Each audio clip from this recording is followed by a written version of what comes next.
What's up guys, kembali lagi bersama saya Rizal di channel AR Channel Official. Jadi khusus malam minggu ini kita akan nge-reaction 7 creepypasta dari Jundi Jones. Sebelum kita lanjut ke videonya, alangkah baiknya kita izin dulu sama kreator yang membahas 7 creepypasta itu.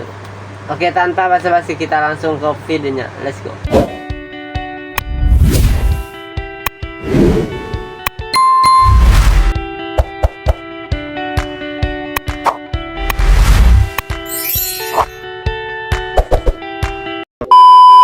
Pasta teraneh part 18. Yang pertama, Jack of the Mind.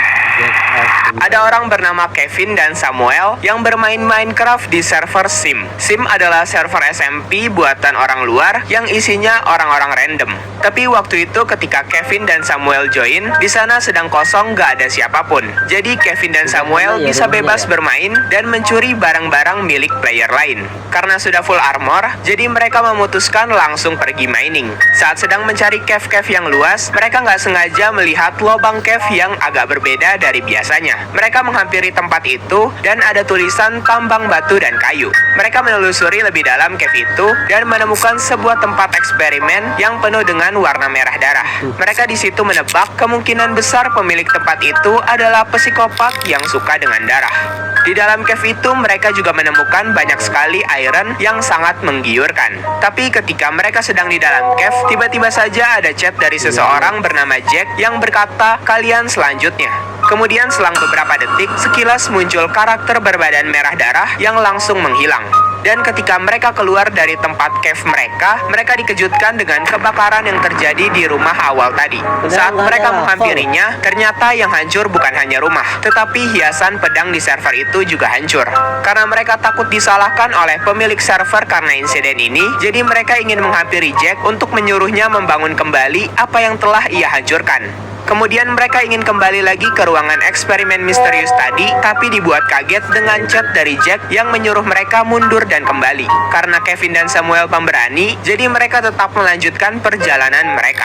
Saat mereka masuk ke ruangan misterius itu lagi, ternyata di samping itu ada pintu menuju tempat rahasia lain.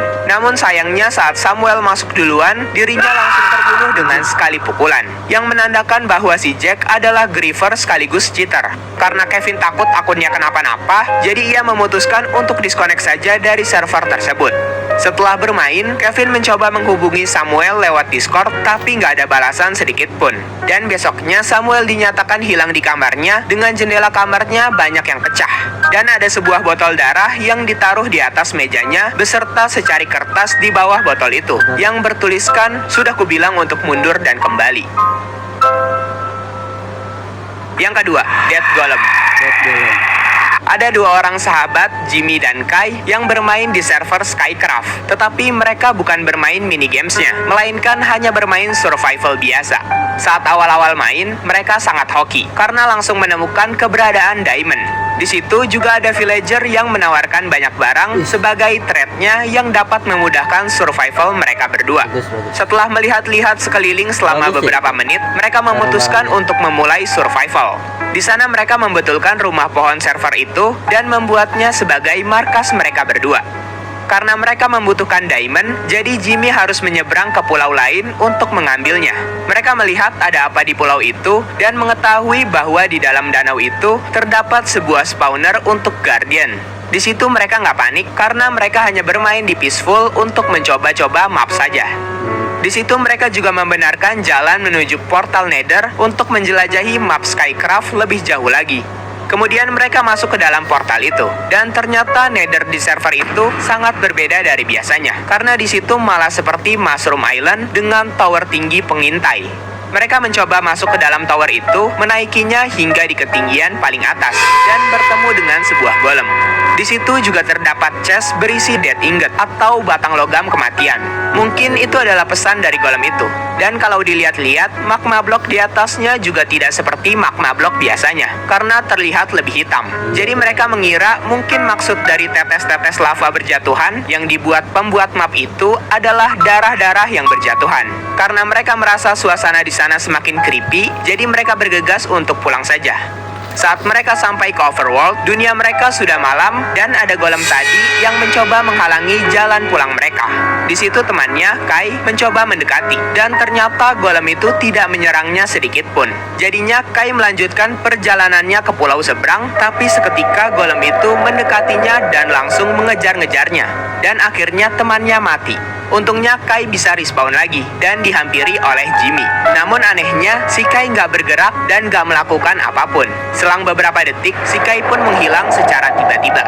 Karena Jimmy takut, jadi Jimmy mencoba pergi ke atas rumah pohonnya, tapi di sana ia malah lebih dibuat takut dengan keberadaan temannya yang menggantung seperti habis disiksa. Dan di situ juga terdapat cauldron dengan tulisan pengumpulan darah. Dan juga ada sign di sebelah temannya bertuliskan kamu selanjutnya. Jimmy pun akhirnya cepat-cepat turun dan mencoba menjauh dari pulau utama. Tapi percuma saja, karena seketika ada gambar golem yang muncul di tengah-tengah danau bertuliskan aku selalu mengawasimu. Di situ ia semakin takut dan memutuskan untuk bersembunyi saja di rumah kecil. Tapi hal itu sia-sia, karena lagi-lagi di situ ada sebuah gambar golem tadi di dalam rumah kecil itu. Ia memantau keluar untuk melihat pergerakan golem kematian itu, dan di situ ia berharap dirinya tidak dilihat oleh golem itu. Tapi ternyata dia salah. Yang ketiga, Skull Gas. Ada seseorang bernama Joseph yang bermain Minecraft Bedrock dan pergi ke Nether. Saat sampai di Nether, ia langsung dikagetkan dengan gas, tapi untung refleksnya sangat cepat, sehingga gas itu bisa mati duluan sebelum berhasil mengurangi darahnya. Ia melihat gas itu mendrop gas tier, tapi seketika gas tier itu langsung tertelan oleh Soul Sand di sana. Dan lagi-lagi muncul gas baru yang menyerangnya. Ia membunuh gas itu dan mundur kembali mengambil emas-emas di sana. Setelah mengambil emas, ia berniat pulang dulu untuk menaruh beberapa item yang kurang berguna, karena ia merasa inventorinya terlalu penuh. Tapi saat sampai di Overworld, anehnya langit di Overworldnya berubah menjadi warna hitam dan hanya menyisakan sedikit warna biru. Di rumahnya, ia sekalian memanen tanaman-tanamannya dan menanamnya kembali, dan melanjutkannya dengan memberi makan hewan-hewan ternaknya. Tapi tiba-tiba, ia dikejutkan dengan gas yang masuk ke Overworld. Dia di situ sangat bingung karena perasaan portal buatannya kecil, jadi nggak mungkin gas bisa masuk. Untungnya dia sangat pro, jadi bisa langsung mengalahkan 3 gas aneh itu. Kemudian dia masuk ke rumahnya, tapi lagi dan lagi keanehan terjadi. Rumahnya mendadak kebakaran dengan sendirinya. Ia mencoba keluar dari rumahnya dan terpaksa mengikhlaskannya. Dan selang berapa detik, ada gas putih yang lebih aneh lagi, yang kemudian mengeluarkan banyak gas hitam yang sangat agresif. Dia di situ panik dan langsung pergi ke Nether. Tapi sayangnya, ternyata arah Nether portalnya diubah oleh gas putih aneh itu. Arah portalnya langsung mengarahkan dia ke dalam lava.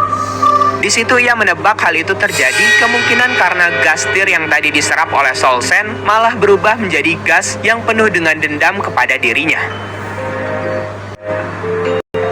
Yang keempat, Michael Myers. Ada seorang anak kecil yang sedang bermain Minecraft dengan kakeknya. Di situ kakeknya nggak ngerti sama sekali tentang Minecraft. Hanya ingin mengetahui game Minecraft itu seseru apa sih. Mereka bermain survival dari awal dan berniat menamatkan Minecraft. Tapi karena bocil ini pengen menunjukkan kepada kakeknya bahwa Minecraft itu seru, jadi bocil ini menggunakan map survival random yang kata orang-orang lumayan seru dan sedikit menegangkan. Di situ meskipun kakeknya bermain Minecraft ngomel-ngomel terus, tapi bocil ini tetap sabar menanggapi kakeknya yang udah tua. Maklum, udah bau tanah, pikirnya. Saat mereka baru main, mereka menemukan sumur di Minecraft. Bocil ini berpikir kemungkinan itu salah satu hiasan tambahan yang ada di map survival yang sedang ia mainkan. Dan saat mereka berjelajah di Dark Oak Forest, mereka menemukan rumah terbengkalai yang isinya ada banyak looting yang cukup berguna. Karena kakeknya mengira itu rumah orang lain, kakeknya menyarankan untuk tidak mengambil barang orang lain karena mencuri itu tidak baik. Di situ bocil itu juga mendapatkan sebuah buku berjudul Buku Mikey. Buku itu menyuruh mereka untuk pergi mencari ruang rahasia di rumah itu dan pergi ke bawahnya. Karena melihat tempat yang aneh lagi, kakeknya mulai bercerita. Dulu ada seorang anak kecil yang pergi menjelajah jauh dari rumahnya dan menemukan sebuah lubang kecil. Ia masuk ke dalam lubang itu dan berpikir bahwa dirinya sungguh berani. Tapi ujung-ujungnya anak kecil itu malah stuck dan terjebak di lubang itu selama berhari-hari. Dan ketika ditemukan, mayatnya sudah membusuk di dalam lubang itu. Setelah bercerita begitu, mereka berdua anehnya tetap melanjutkan perjalanan dan berhasil menemukan sebuah ruangan rahasia kecil yang diterangi redstone torch. Di ruangan itu ada banyak skeleton head, tulang-tulang yang dipasang di item frame, dan chest yang berisi potongan kotak-kotak bagian tubuh. Dan ketika mereka menyadari bahwa ruangan itu adalah ruangan penyiksaan, mereka bergegas keluar dari tempat itu. Tapi sayangnya pemilik ruangan itu sudah datang. Mereka pun terpojok dan dikagetkan oleh entity itu. Karena kakeknya nyaris jantungan akibat jumpscare itu, ia menyarankan cucunya untuk tidak bermain Minecraft lagi, dan kakeknya juga berniat memberitahu ibunya untuk melarangnya bermain Minecraft. Yang kelima, Spectral Enderman. Ada seorang player bernama Nando yang sedang mencoba map jelek yang kata temannya banyak monster-monster aneh di map itu. Di map itu terdapat banyak sekali pressure plate di mana-mana dan Nando mencoba memencet salah satunya. Ternyata dia diberi tip arrow dengan enchantment yang overpower. Dia mencoba memencet pressure plate satunya lagi dan berhasil mendapatkan bow. Di situ dia mulai berpikir, kemungkinan besar bow dan arrow di situ digunakan untuk melawan monster-monster yang akan muncul nanti. Di situ dia mulai memencet pressure plate lainnya dan tetap mendapatkan hal yang sama, yang membuatnya yakin pasti akan ada monster-monster di map itu. Dia menunggu 3 hari berturut-turut, tapi anehnya tidak muncul monster sedikit pun. Baik itu zombie, creeper, ataupun monster aneh yang diceritakan temannya. Dia sedikit kecewa dan berniat untuk mencoba lompat ke void saja. Tapi akhirnya setelah penantian beberapa hari, muncul juga monster yang diceritakan temannya, yaitu Enderman yang badannya mirip hantu. Di situ ia mencoba menyerang Enderman itu, tapi dia baru menyadari kalau Enderman sebenarnya kebal terhadap serangan arrow. Jadi ia mencoba memukulnya saja. Setelah berhasil menyerang Enderman hantu itu dengan beberapa pukulan, tiba-tiba saja Enderman itu menghilang. Jadi dia di situ istirahat dulu sejenak, tapi saat menengok ke atas, sudah banyak sekali Spectral Enderman yang gentayangan di mana-mana. Dia mencoba menyerang Enderman itu dengan arrow karena panik, tapi sayangnya sia-sia. Di situ ia kabur-kaburan untuk menemukan jarak yang aman, tapi mau gimana pun, dia yakin gak bisa mengalahkan Enderman itu. Jadi dia memilih loncat saja ke void agar permainannya selesai. Yang keenam, The Stalker Player. Ada seorang cewek bernama Isabella yang sedang gabut dan bermain Minecraft. Kemudian mengajak teman cowoknya Lucas untuk menemani dirinya bermain. Jadi Lucas ini sebenarnya suka sama Isabella, tapi Isabella pura-pura tidak tahu dan menjadikan Lucas sebagai badut untuk menghibur dirinya kapanpun dia mau. Mereka memulai permainan survival seperti biasa, mengambil kayu, menghancurkan dirt, dan mengambil cobblestone. Tapi anehnya saat ia sedang mengambil cobblestone, hujan turun. Padahal mereka baru beberapa menit di server itu. Meskipun hujan, mereka tetap melanjutkan permainannya dan berhasil menemukan village. Di village itu, lootingannya sangat banyak, tetapi nggak ada satupun villager ataupun binatang. Karena tidak mau memikirkan lebih lanjut tentang itu, jadi mereka berdua langsung tidur setelah mengambil beberapa item penting. Kemudian mereka membangun rumah mereka sendiri dan lanjut mencari beberapa makanan. Mereka juga membuat cerobong asap di atas rumahnya agar terlihat benar-benar seperti rumah. Kemudian Isabella masuk ke rumahnya dan pergi ke lantai atas. Tapi di sana ia malah melihat ada seseorang yang gak diundang di atas bukit. Ia sudah bertanya ke Lucas, tapi katanya dia sedang mining. Isabella menghampiri Lucas dan sama-sama mencari keberadaan orang tadi. Karena mereka nggak menemukan siapa-siapa, jadi mereka melanjutkan mining saja. Ketika lagi asik-asik mining, lagi dan lagi ada seseorang yang berusaha menakuti mereka. Karena mereka kehilangan jejak orang itu, mereka memutuskan untuk mengecek tempat pertama orang tadi muncul. Dan saat dihampiri, Isabella melihat lagi sosok itu, tapi di ketinggian yang lebih tinggi.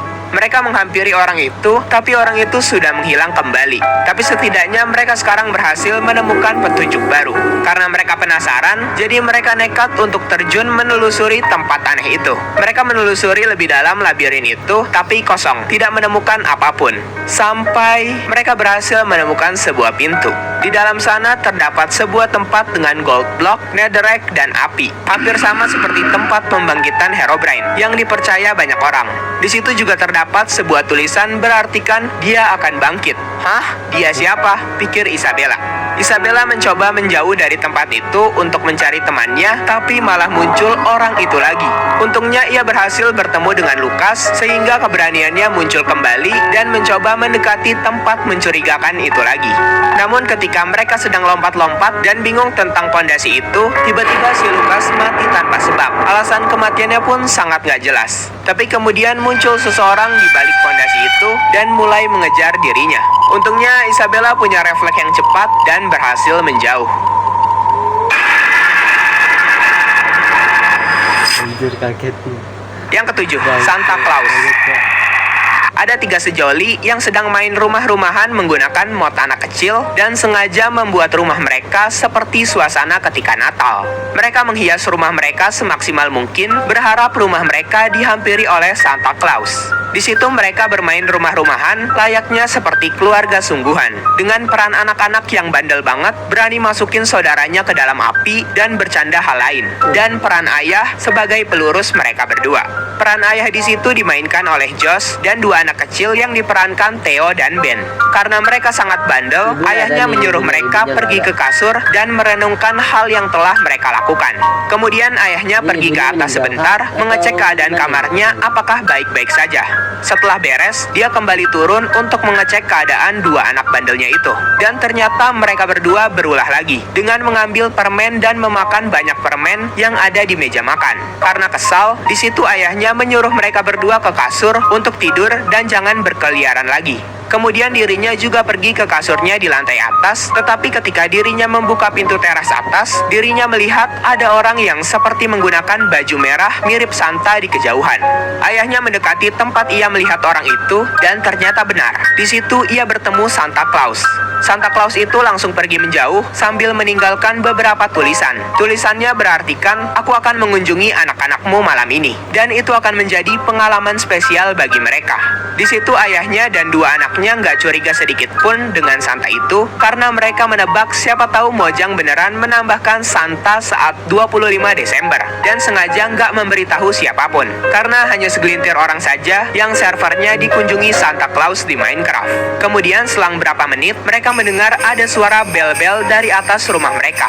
Dan saat mereka melihat hadiah yang diberikan Santa itu, mereka kecewa, karena yang diberikannya adalah Steve Hat, beberapa redstone, dan beberapa sign. Sign-nya itu bertuliskan, aku tahu kamu itu sebenarnya baik atau jahat, dan jadi baiklah demi kebaikan.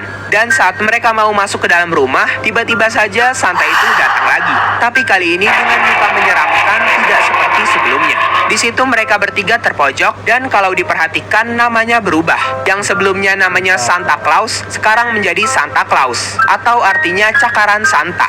Kemudian Santa Claus itu berkata, ayahmu adalah orang baik, jadi kamu aman. Dan kemudian dia berkata lagi, tapi sayangnya anak-anakmu terlalu bandel, jadi aku akan mendidiknya. Di situ anak-anaknya nggak bisa bergerak, dan tiba-tiba saja langsung tergeletak, tak bisa berkata apa-apa lagi. Dan Santa Claus itu juga memberikan bercak-bercak darah ke rumahnya sebagai kenang-kenangan darinya. Dan kemudian dia kabur keluar. Mungkin maksud cerita ini adalah gak usah jadi bandel. Oke guys, jadi itulah dia 7 creepypasta teraneh part 18. Kalau kalian suka jangan lupa like-nya. Jadi udah itu aja dan thank you. Bye. Cukup seram ya guys ya. Tapi masih mending itu hanya creepypasta cuy. Creepypasta. Cuman apa itu? Cuman bohongan aja, cuman karangan belaka. Jadi segitu saja untuk video kita kali ini. Jangan lupa di like, comment, share, dan subscribe di channel official biar dapat video atau informasi terbaru dari AR Channel Official. See you the next video.